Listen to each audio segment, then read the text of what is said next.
20 years of excellence.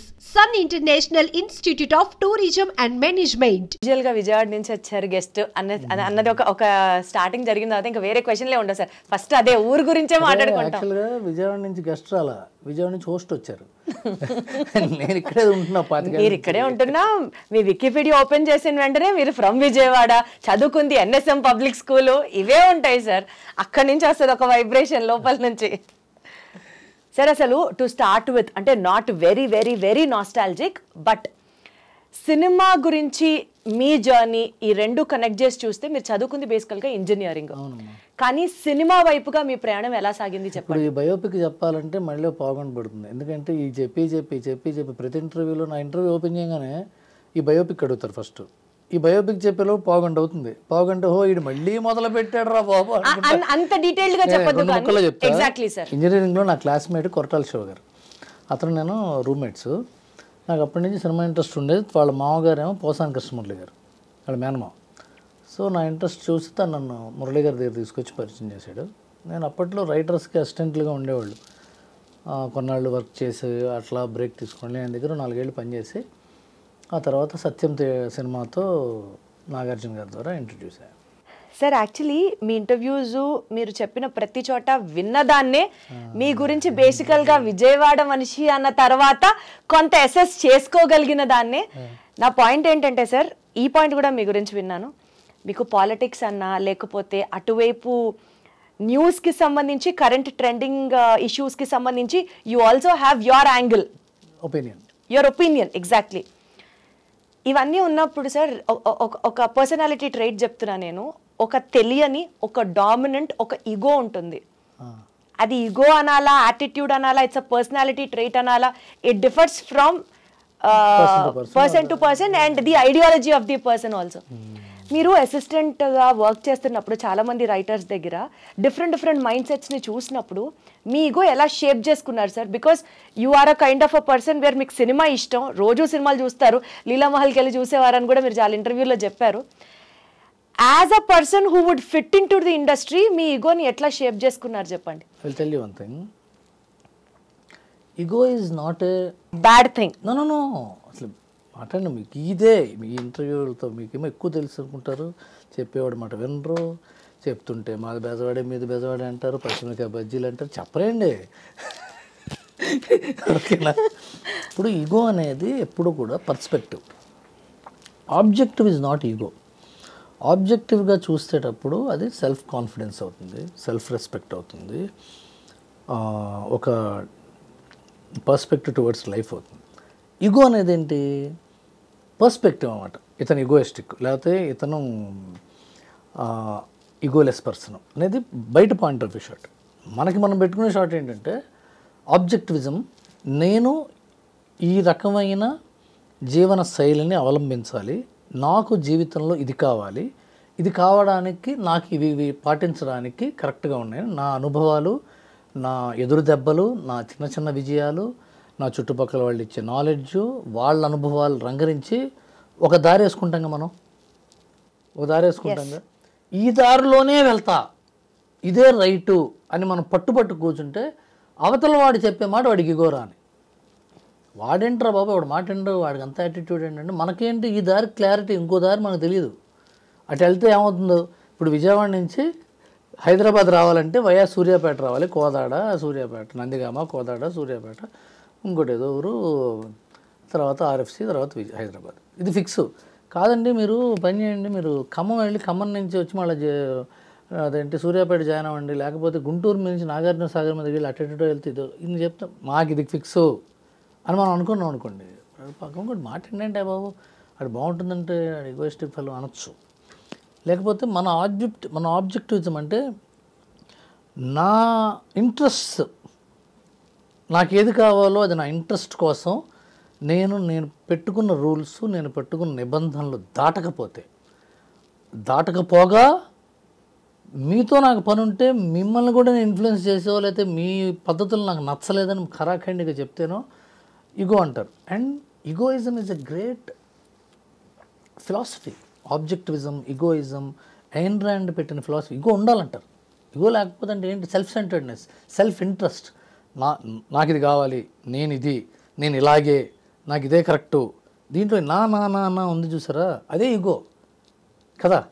ఇప్పుడు ఆ నా అనేది ఫిజికాలిటీ లెవెల్లో లేదు, సైకలాజికల్ లెవెల్లో లేదు, ఫిలసాఫికల్ లెవెల్లో, స్పిరిచువల్ లెవెల్లో ఉందంటే రమణ మహర్షి చెప్పిందే, నేను ఎవరు అని తెలుసుకో అంటారు. అవును సార్. వెస్ట్రన్ ఫిలాసఫీలో ఏంటంటే నువ్వే గొప్ప అని తెలుసుకో అనేది అని చెప్పింది. సో నేను ఇప్పుడు ఇదంతా ఈ సొల్లంతా పక్కన పెడితే, నేను పోసాని కృష్ణముల గారి దగ్గర పనిచేశాను. కరెక్ట్. తర్వాత రకరకాల సినిమాలకి రైటర్గా పనిచేశాను. తర్వాత ఏమవుతుందంటేనండి, మన ఇంట్రెస్ట్ని ప్రమోట్ చేయడం కోసం కొంత దూరం వెళ్తాం. But cinema is a collective work. When a collective work is nurtured or when a collective work is built, for any collective work there needs to be a leader. That leader is a director. In many cases it's a director. In some cases it is the producer whose vision he wants to envision through this group of people. And hero, I want this kind of a film, and he can produce it, and he is the director who is the captain of the technicians. అలాంటప్పుడు ఒక రైటర్కి ఉండే అభిలాష చాలా పరిమితులు ఉంటాయి. ఆ పరిమితులకు లోనయ్యే అభిలాష తీర్చుకోవాల్సి ఉంటుంది. అలాంటప్పుడు ఇలాంటి కొన్ని సినిమాలు మనం పూర్తిగా పనిచేయలేకపోవచ్చు, కొన్ని సినిమాలు మనం పూర్తిగా మన కోరికల్ని, మన వ్యక్తిత్వాలని, మన అభిరుచుల్ని చెప్పలేకపోవచ్చు. అందుకనే ఈ సోషల్ మీడియాలోనో లేకపోతే ఇట్లా మీలాగటి కాస్త సెన్సిబుల్గా అడిగితే క్వశ్చన్లు చెప్పడం గానో ఇలా జరుగుతూ ఉంటుంది. లేకపోతే కాగితం మీద రాసుకోవటం, లేకపోతే పుస్తకాల్లో వచ్చేసుకోవటం, లేకపోతే 10 మందిని కూర్చోబెట్టి సొల్లు కబుర్లు చెప్తూ మనం దాంట్లో కీర్తి కండు తీర్చుకోవడం జరుగుతుంది. అది సో బేసికల్గా did I answer your question? You did answer, కానీ అది కొంచెం డీటెయిల్డ్గా లోపలికి ఎన్విసేజ్ చేద్దామని అనుకుంటున్నాను. సో మీరు ఒక ఐడియాలజీతో మీ కాన్సెప్ట్ని ముందుకు పెట్టినప్పుడు maybe envisioning it through the vision of the డైరెక్టర్లో భాగంగా దాన్ని కొంచెం సైడ్ ట్రాక్ అవ్వడము, లేదా మీరు చెప్పాలనుకున్నది చెప్పలేని సందర్భము ఏ సినిమా దగ్గరైనా ఎదురైందా? చాలా సినిమాల్లో ఎదురైందండి. ఒక్కోసారి కాంప్రమైజ్ అవుతాము, ఒక్కొక్కసారి will walk out of the project. For example మీరు అలా జరిగినవి మీ లైఫ్లో జరిగినాయి. ఫర్ ఎగ్జాంపుల్ ఇందుకు అయిపోయిన గురించి కానీ చాలా పెద్ద పెద్ద సినిమాల్లోంచి నేను వాక్డ్ అవుట్. చాలా పెద్ద పెద్ద సినిమాల్లో కాంప్రమైజ్ వర్క్ చేసిన సందర్భాలు ఉన్నాయి.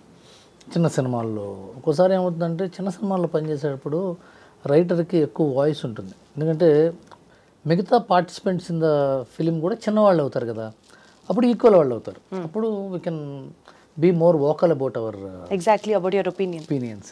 పెద్ద సినిమాలకు వెళ్ళేటప్పుడు ఏమవుతుందంటే lot of other equations and factors ఉంటాయి. When we have those many factors, మనం we need to compromise or just walk out of the situation. ఇది ఉన్నాయి, చాలా ఉన్నాయి. చెప్పకూడదనా లేకపోతే మళ్ళీ ఎందుకు? సినిమాకైతే సినిమా వాళ్ళ ఓపెనింగ్ అంటే నిన్న రాత్రితో డైలాగ్ వర్షన్ రాసి, డైలాగ్ వర్షన్ మీద ఒక ఉత్తరం కూడా రాశారు. ఈ సినిమా కథ జరుగుతున్న విధానం నాకు ఎందుకో నచ్చలేదు, నాది తప్పవ్వాలని కోరుకుంటున్నాను, ఈ సినిమా విజయం సాధించాలని కోరుకుంటున్నాను, నేను నా తప్పవ్వాలని కోరుకుంటూ ఈ సినిమా నుంచి నేను నిష్క్రమిస్తున్నాను అని పుస్తకం పెట్టి, సినిమా రేపు ఓపెనింగ్ నేను వస్తాను, కొబ్బరికాయ కొట్టి నేను కూడా అందరితో పాటు నుంచుంటాను అనుకున్నారు. కానీ నేను పంపించిన ఫైల్ ఉంది కానీ నేను లేను అక్కడ, నేను చేయనని చెప్పి వచ్చేసాను. మరి ఆ సినిమా పెద్ద ఆళ్ళ ఆ సినిమా అది. బట్ నేను ఆ టైంలో నాకు ఆత్మసంతృప్తి ఉంటుంది కదా, ఎస్ ఐఎమ్ రైట్ అని. ఒక్కోసారి అసలు ఆడదలే సినిమా అనుకున్న సినిమా హిట్ అయిన సందర్భాలు కూడా ఉన్నాయి. అంటే అన్నీ ఇప్పుడు తప్పు ఉంటే రైట్ ఉంటే we are human, to error is human. నేను ఎర్రర్ చేసి ఉంటాను, బట్ ఇట్ ఈస్ ఫన్. ఇది వెళ్తుంటే ఇప్పుడు ఏం వెనక్కి తిరిగి చూసుకుంటే జరిగే ప్రతి విషయం నవ్వుతూ గుర్తు తెచ్చుకుంటే బాగుంటుంది. కానీ ఎందుకంటే అయిపోయింది కదా, అయిపోయిందని మళ్ళీ చూసి ఆ రోజులు అలా చేయాలి కొంచెం ఉపయోగం లేదు అది, అంతే కదా. నేను చాలాసార్లు ఇంత ఫూలిష్గా ఎలా చేశాను రా బాబు, ఏం చేశారండి అంటే అంత బ్రాడర్ పర్స్పెక్టివ్ లో కాకుండా I just wanted to know more. చాలా తప్పులు చేశా. ఎగ్జాంపుల్ ఇప్పుడు నేను అన్నారు కదా ఈగో అని, మనకి తెలిసి తెలియకుండా మనదే రైటు, మనదే కరెక్ట్ అని చెప్పి ఆర్గ్యూ చేసి చివరికి వాళ్ళతో గొడవపడి ఆ తర్వాత ఇంటికి వచ్చాక అనవసరంగా అన్నానేమో అనుకునే సందర్భాలు. ఆ తర్వాత ఫ్లాప్ అయితేనో, ఆ సినిమా ఫ్లాప్ అయితే వాళ్ళకి ఇంకా కోపం, ఏంటి ఇప్పుడు వాడు చెప్పింది రైట్ అనుకుంటున్నాడు వీడు అనుకోవచ్చు కదా.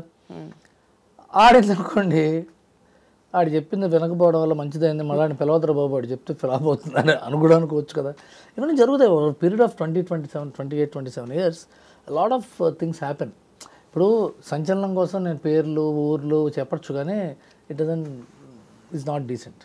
అదేనండి, రైటర్లతో పెట్టుకోలేం, అర్థం అవుతుంది ఒక్కొక్క మాట. Yeah, I totally agree with you and understand the sensitivity of the situation as well. Very happy that you asked this. చూసారా సార్, అనవసరంగా నా క్వశ్చన్ మీరు చేసే పెద్దారు. చాలా really happy with this. Thank you so much sir. Moving ahead sir, ఇందాక మీరు అన్నట్టు cinema is a collective work, it's a team work. ఎవరో ఒకళ్ళు బాగా చేస్తే కాదు, అందరూ బాగా చేస్తేనే, అన్నీ అలైన్ అయితేనే ఆ ప్రాజెక్టు సూపర్ సక్సెస్ అవుతుంది. ఇందులో మీరు 100కి 100% పెట్టినా అవతల వాళ్ళ వైపు నుంచి రాకపోతే it would be a disaster. లేదు, వేరే వాళ్ళు సరిగ్గా చేయకుండా మీరొక్కరే చేశారు అని అన్నా it will not bring out any good thing. ఈ ప్రాసెస్లో మీరు విపరీతమైన హార్డ్షిప్స్ ఫేస్ చేసి అమ్మయ్య ఒక ప్రాజెక్ట్ని గట్టెక్కించేది సూపర్ సక్సెస్ అయిన ఒక ఇన్స్టెన్స్. ఒకటి కాదు, 2 ఉన్నాయి. ఒకటి నా ఫస్ట్ పిక్చర్ సత్యము, సుమంత్ది. రెండోది పరుగు, బన్నీ గారిది.